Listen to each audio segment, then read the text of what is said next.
Hi hello, welcome to my channel.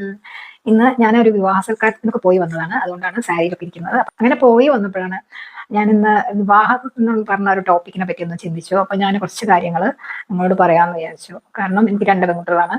അപ്പോൾ നമ്മളെ മക്കളെ നമ്മൾ വളർത്തിക്കൊണ്ടുവരുമ്പോൾ ആസ് എ പാരന്റ്, അച്ഛനും അമ്മയാണ് അവരെ കാര്യങ്ങളൊക്കെ നോക്കി ഇവിടെ വരെ ഒരു വിവാഹം കഴിക്കുന്നത് വരെ എത്തിക്കുന്ന ഒരു ഡ്യൂട്ടി പാരന്റ്സിനാണുള്ളത്. അപ്പൊ അതുപോലെ തന്നെ അവർ കെയർ ചെയ്തപോലെ തന്നെ അവർ മാരേജിലേക്ക് കിടക്കുമ്പോൾ അവരുടെ കൂടെ അതിനു വേണ്ടി അവർ മാരേജിന് പ്രിപ്പയർഡ് ആവാൻ വേണ്ടിയിട്ടുള്ള ടൈം അവർക്ക് കൊടുക്കണം.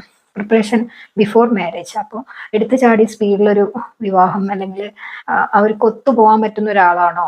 എത്രയോ വർഷങ്ങൾ അവർ ഒരുമിച്ച് മുന്നോട്ട് പോകാനുള്ളതാണ്. അപ്പൊ അവർ ചൂസ് ചെയ്യുന്ന ആള് അവർക്ക് ഒരുമിച്ച് മുന്നോട്ട് സഞ്ചരിക്കുമ്പോൾ കംഫർട്ടബിൾ ആയിട്ട് ജീവിക്കാനുള്ള ഒരു സാഹചര്യം, അങ്ങോട്ടും ഇങ്ങോട്ടും ഒരു കംഫർട്ടബിൾ ജേർണി ആയിരിക്കണം വിവാഹം എന്ന് പറയുന്നത്.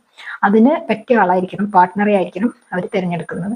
അപ്പൊ അതിന് വേണ്ടിയിട്ടുള്ള ഒരു സപ്പോർട്ട് സിസ്റ്റം നമ്മൾ പാരന്റ്സിന്റെ ഭാഗത്ത് നിന്നുണ്ടാവണം. അപ്പം ഒരു വിവാഹം എന്ന് പറയുമ്പോൾ അവർ പ്രിപ്പയർഡ് ആവണം. അപ്പൊ പ്രിപ്പറേഷനുള്ള ഒരു ടൈം നമ്മൾ അവർക്ക് കൊടുക്കണം. ആസ് എ പാരന്റ് എന്നുള്ള ഭാഗത്ത് നിന്നാണ് ഞാൻ ചിന്തിക്കുന്നത്.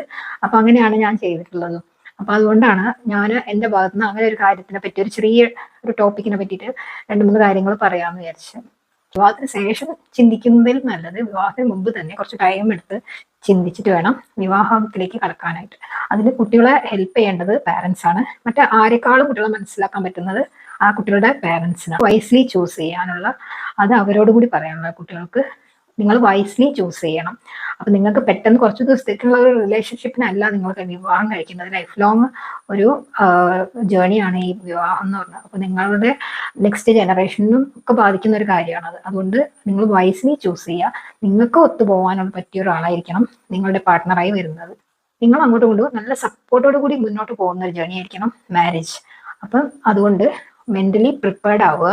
അതുപോലെ തന്നെ എക്കണോമിക്കലിയും നിങ്ങൾ പ്രിപ്പയർഡ് ആവണം. എക്കണോമിക്കലി സ്റ്റേബിൾ ആവുക എന്നുള്ളത്. എക്കണോമിക്കലി സ്റ്റേബിൾ ആയാൽ ഇനിയുള്ള കാലത്ത് അവർ കുട്ടികളെ നെക്സ്റ്റ് ജനറേഷൻ ആവുമ്പോൾ അവരെ കൊണ്ടുപോകാനും മുന്നിലേക്ക് നയിക്കാനൊക്കെ നമുക്ക് ഒരുപാട് കാശിന്റെ ആവശ്യമുണ്ട്. അപ്പൊ പൈസ എന്തായാലും ആവശ്യമുള്ള ഒരു കാര്യമാണ്. അപ്പൊ നിങ്ങൾ സ്റ്റേബിൾ ആവണമെങ്കിൽ ആദ്യം നിങ്ങൾ പഠിച്ച് നല്ലൊരു ജോലിക്ക് കയറി അതിൽ അങ്ങനെ ചിന്തിച്ചിട്ട് വേണം ഒരു ഫാമിലി ലൈഫിലേക്ക് കടക്കാനായിട്ട്. പിന്നെ വിവാഹം കഴിഞ്ഞതിന് ശേഷം എന്തെങ്കിലും ചെയ്യാന്ന് പറയുന്നത് നടക്കുന്ന കാര്യമായിട്ട് എനിക്ക് തോന്നിയിട്ടില്ല. വിവാഹത്തിന് മുമ്പ് തന്നെ നിങ്ങൾ 2 പെൺകുട്ടികളും ആൺകുട്ടികളും 2 പേരും നല്ല സ്റ്റേബിൾ ആവാനായിട്ട് ശ്രമിക്കുക. ആ ഒരു സ്റ്റെബിലിറ്റി ഉണ്ടെങ്കിൽ നമ്മുടെ ലൈഫിനും ഒരു സ്റ്റെബിലിറ്റി ഉണ്ടാവുള്ളൂ. വിവാഹം കഴിക്കാൻ പോകുന്ന ആളെ പറ്റി കൂടുതൽ മനസ്സിലാക്കുക.